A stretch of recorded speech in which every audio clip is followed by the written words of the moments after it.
three-bedroom house with one bathroom. They comprised all of 600 square feet in the entire three-bedroom house. It seemed much larger when we were much smaller in those days. Where did you graduate high school? We left there after about 5 years, moved out to Alief, which at that time was a far out suburb of Houston. Went to Elliott Hastings High School, graduated there in 1977.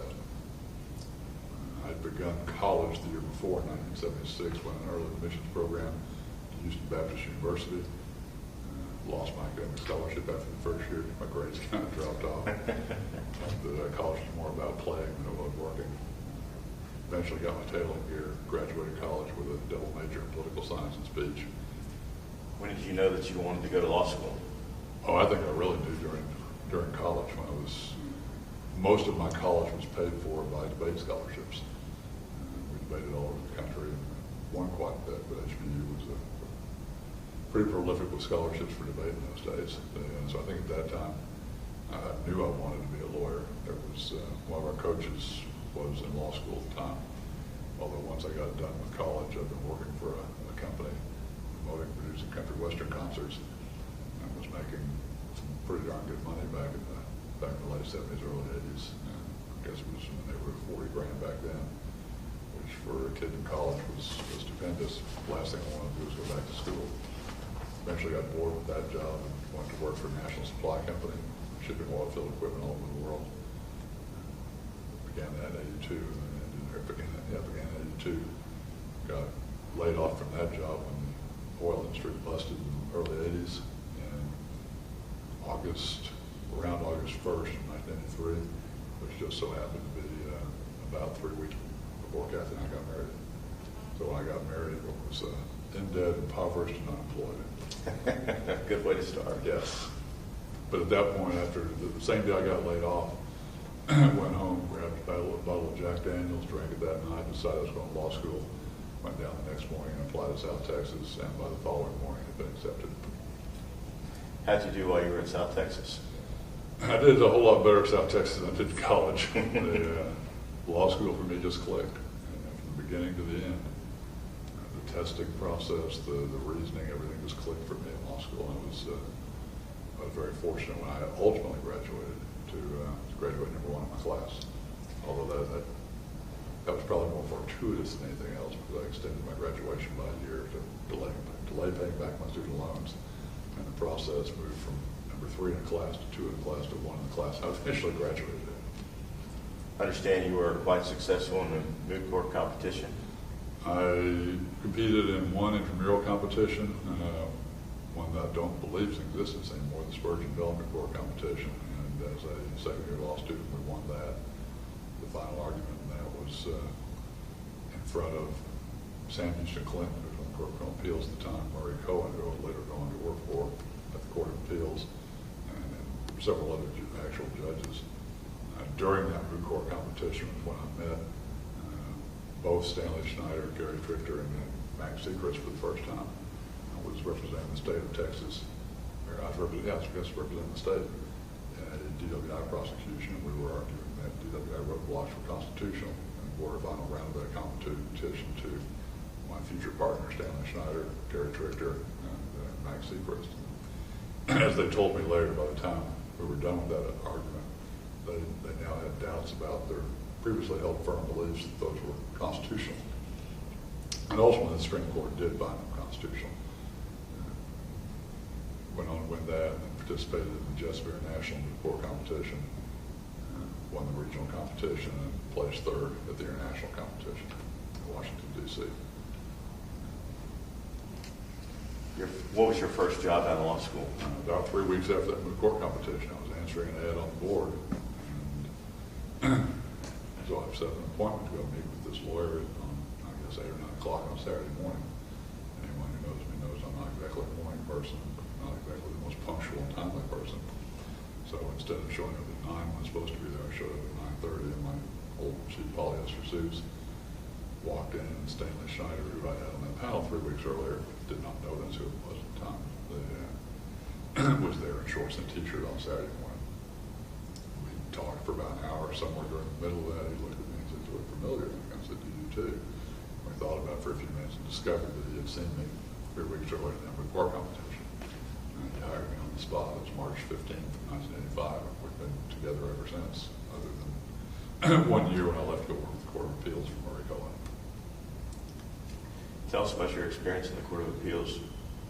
When I kind of left out earlier, when I got married and came along with my 2 oldest daughters, who I later adopted. So when I graduated law school at that point, I'd worked all through law school, paid my way through. In fact, went through it 2.5 years, but was in massive debt, and not so much student loan debt, but credit card debt. And was in massive debt. The last thing I needed was another year of poverty. I'd been accepted and offered a position in a civil law firm, and Stanley worked hard to convince me to at least go interview with Justice Murray Cohen at the first Court of Appeals. So I went to the interview, which in front of all 9 of the justices, got back and got an offer. So I called the other firm and said, look, I've got an offer from the Court of Appeals. And they said, this works out great for us. Go do that for a year. You've got a guaranteed job with us the next year.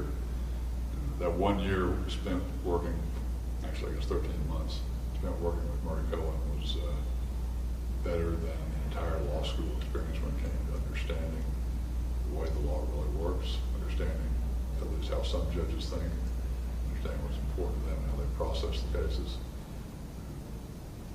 and provided me many opportunities, both while I was there to do extra things and opportunities down the road from the friendships and associations I met while I was working the first Court of Appeals.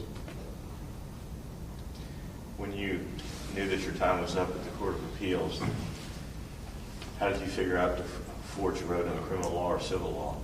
I guess I did leave out that part of the story.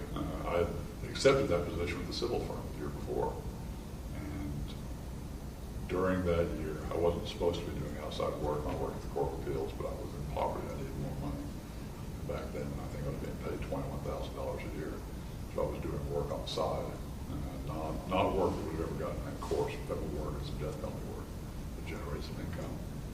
Stanley Schneider, who I clerked for a year and a half before, ultimately offered me a job, offered to hire me on as an associate, his first associate at the time, and I accepted the position. I kind of delayed calling back the civil firm until one day when I got the phone call from the managing partner's secretary wanting to know how I wanted my name to appear on my business card. So at that point, don't think I want to do that. Why don't you let me talk to the managing partner, whose name was ever called, Robbie, got on the phone and said, sorry, changed my mind. Between the work I'd done as a law clerk for him, between the work I'd done at the Court of Appeals, I knew at that point that's what I wanted to do. What was it about criminal law that grabbed your attention? The ability to be creative. When I had clerked for Stanley, I guess about 18 months I worked for him before I went to the Court of Appeals. I'd written probably 30 or 40 appellate briefs. I'd had a half dozen oral arguments before the Court of Appeals before I even got licensed as a lawyer. And today, to get a half dozen oral arguments, it's going to take a lawyer 5 or 10 years on a good day. I got those in a few months' time, even before I was a lawyer. It was a way to, I could be as creative, I could be as ingenious as I wanted to be, and I don't think I would have had that freedom out of that on the civil side, other than pigeonholed into taking depositions or answering questions. I did, however, having said that, probably the first 15 years of my practice, and even still a little bit today, practiced quite a bit of civil law up until 3 or 4 years ago. I had a 5-year straight stretch where I tried at least one civil jury trial. Even though I can't say this in criminal law, I've never lost a civil jury trial. It's like your expense. Yeah, can't come anywhere close to that on the criminal side, unfortunately. Well, were there any significant cases in the early beginnings of your career?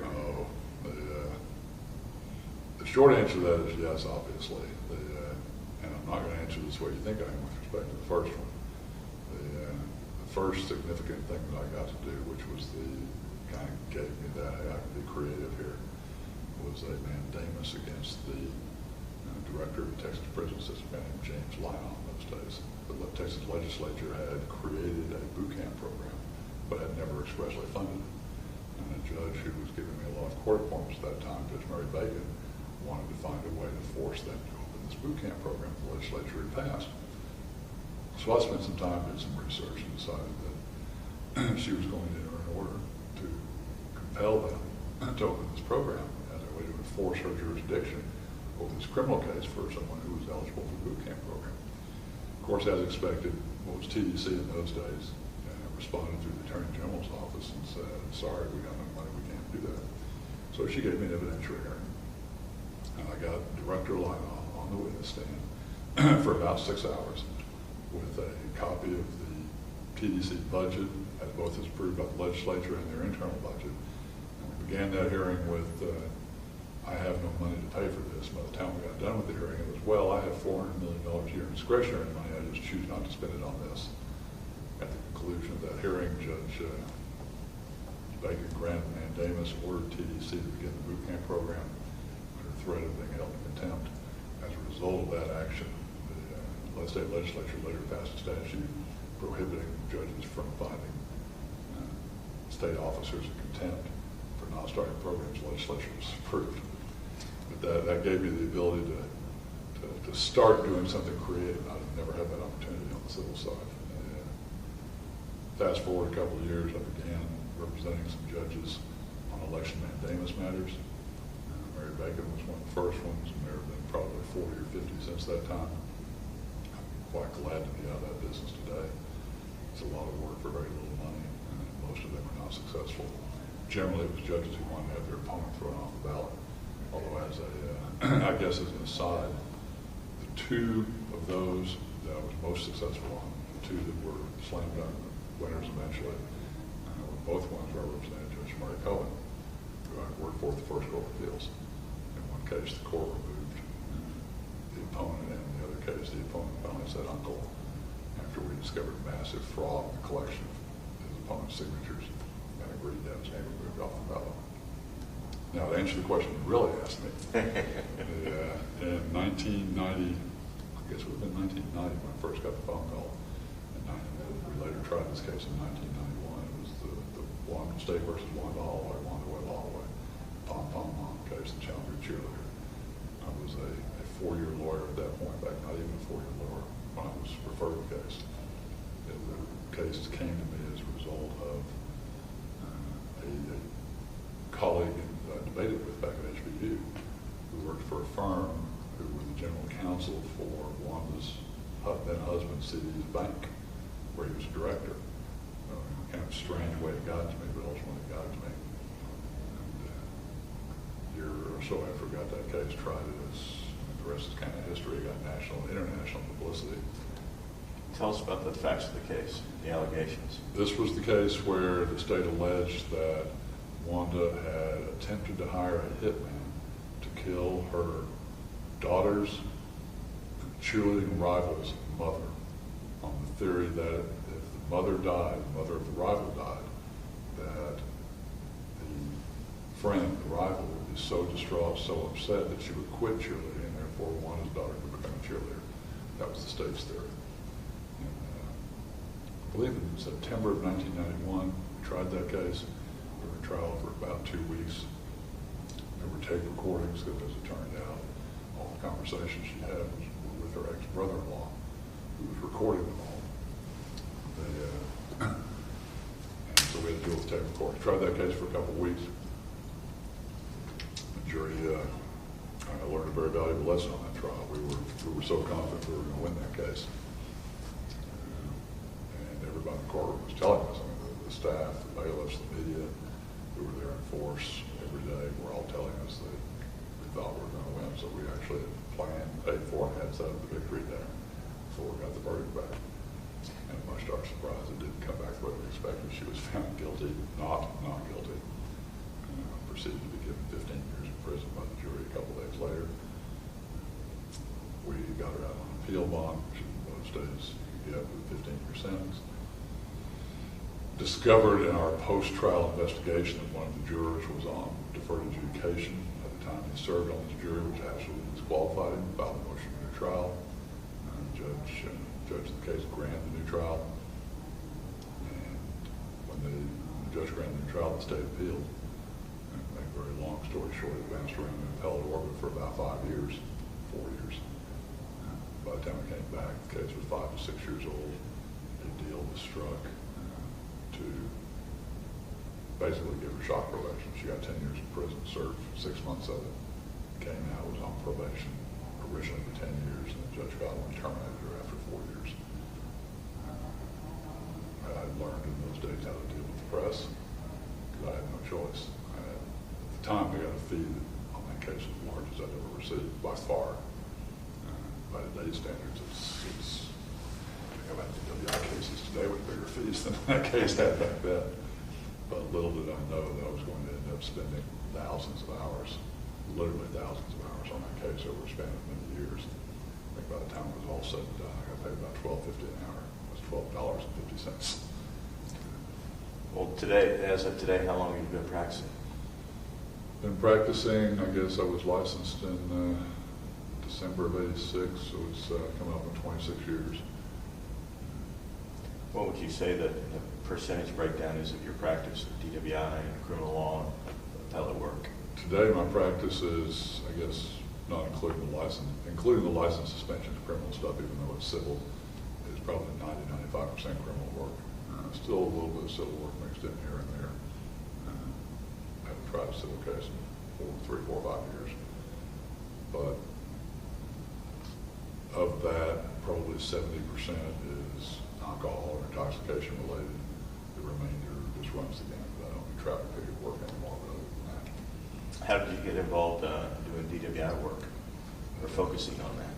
When I was still in law school, after Stanley hired me as a law clerk, I'd met Gary Tripp during that court round. He and Stanley were also friends.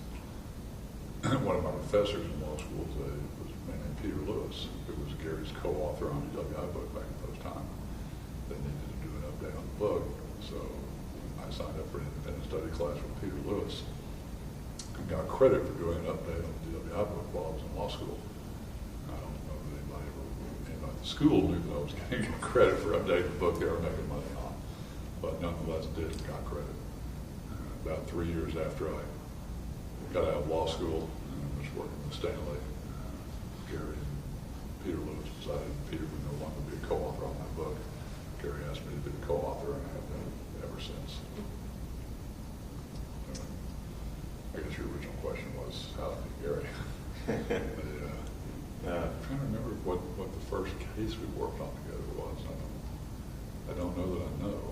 I know that Stanley hired me in 1987. The law clerk we had at that time graduated the next year in either 88 or 89, Kim Bailey Garza. And we did not, we had a decision making who to hire as an associate. We did not hire her. In fact, Gary did. And I went to work for Gary at that time, so thinking back on it, I guess I have known Gary, working since probably 87 or 88. Do you hold any board certifications? I do. The first board certification I got was from the National College for DUI Defense and DUI Defense Law.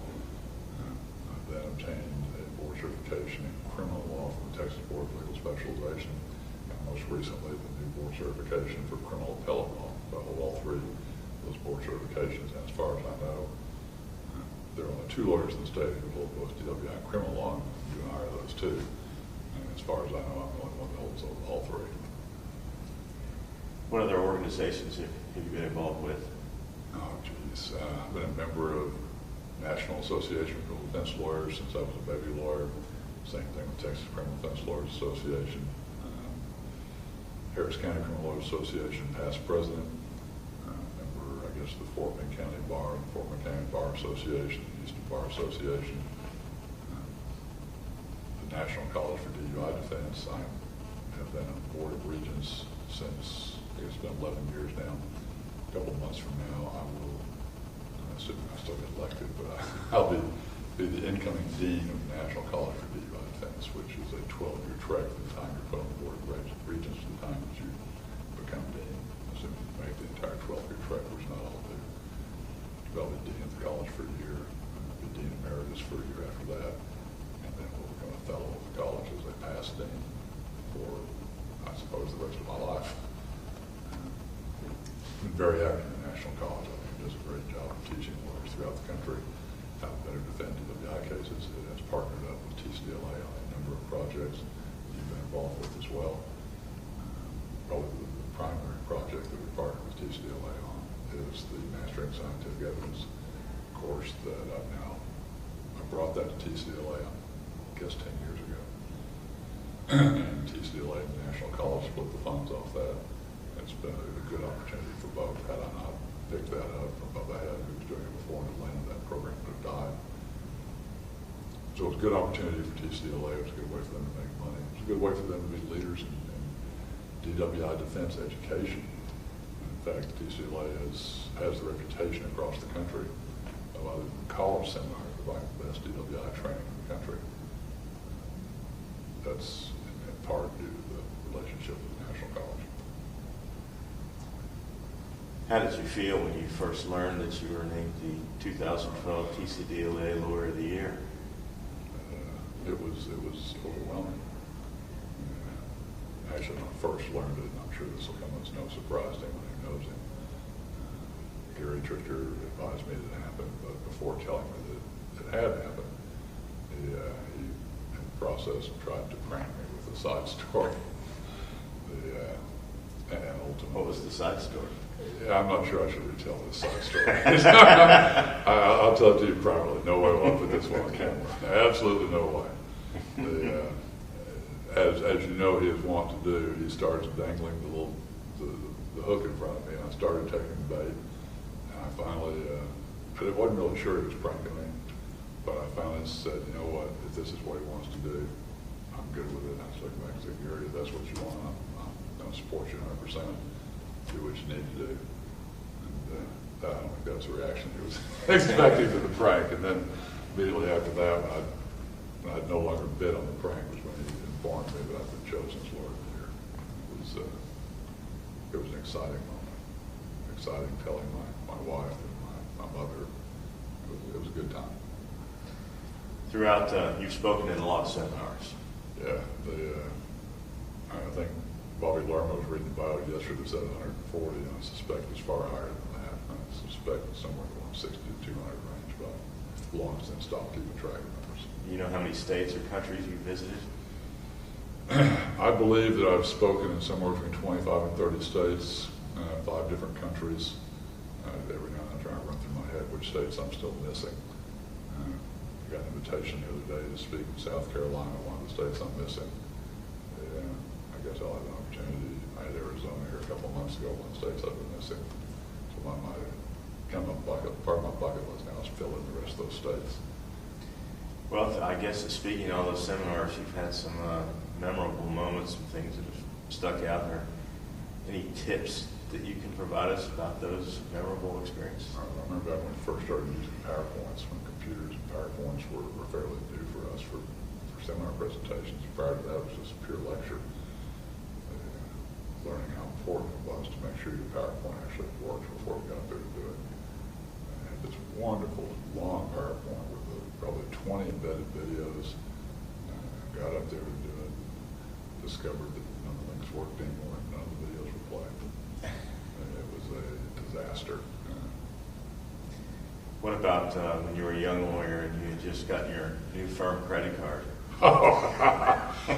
Tell you what, it's almost 2:30. Why don't we break right here until that sort of come back? Let's go.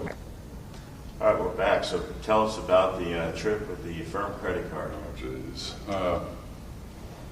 One of the fun things about being Gary Trichter's friend is the practical jokes that they get played in both directions. It started off just being me being the gullible young lawyer. We were in Grand Cayman in either 1989 or 1990. It was a guy's trip scuba diving. We were in the Hyatt Regency bar, and I had a brand new firm credit card. I wasn't an equity partner yet. Got the bill, and I just pulled out this new card. And Gary had been buying everything that week. I was going to buy something. So I flopped it down on the counter and said, just sign for this. And I'll be back in a few minutes. So I came back out. The receipt was wrapped around the credit card, handed it to me, put it in my pocket. As we're walking out in the parking lot, I pulled it out with the credit card away and looked at the receipt. The bill was $100.67. And Gary had gratuitously left and made $10,000 tip. I did a 180, went back in the bar, and the poor guy's just sitting there on the counter holding the original on the receipt right there. That began our practical jokes. He's painted my fingernails when I slept on airplanes. I have had him serve red vinegar when he thought it was wine. There have been many others I shouldn't retell in the format that gets preserved. Things have gone missing. In fact, he thought, even as late as a week ago, he thought he was playing a prank on me, and then later Rhea Kirk, the executive director of the National College. And what he doesn't even know to this day is the response she sent him was written by me. So when he thought that she was pranking him back with the food and beverage contract at Harvard Law School being canceled, that was actually me writing it for Rhea. So the games have continued. Of course, it has its downside when one of our speakers here for the seminar looked like he wasn't going to come, and he started telling both me and Gary, we of course instantaneously said, nah, you're just screwing with us, it's just a joke, this couldn't be real. When it was true. When it was true. Are there any other, obviously you've handled a bunch of notable cases, but are there any other one that sticks out for you? Yeah, I tried a death penalty capital murder case in 1992. I feel very fortunate that man is still alive today. If you give a death penalty for something because they deserve it for what they did and the crimes they committed, there's no question he deserves it. If you only give the death penalty to those who will be a future danger to somebody, then he doesn't deserve it so long as he's locked up in prison. He's not a danger to anyone.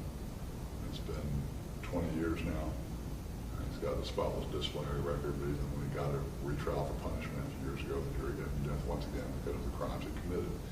But I feel very happy that he's still alive today. The state of Texas has not yet had the opportunity to execute him. Been involved in a lot of election mandamus action, representing judges, mostly some other politicians. I have obviously done a lot of DWI work, co-authored the book with Gary Trichter.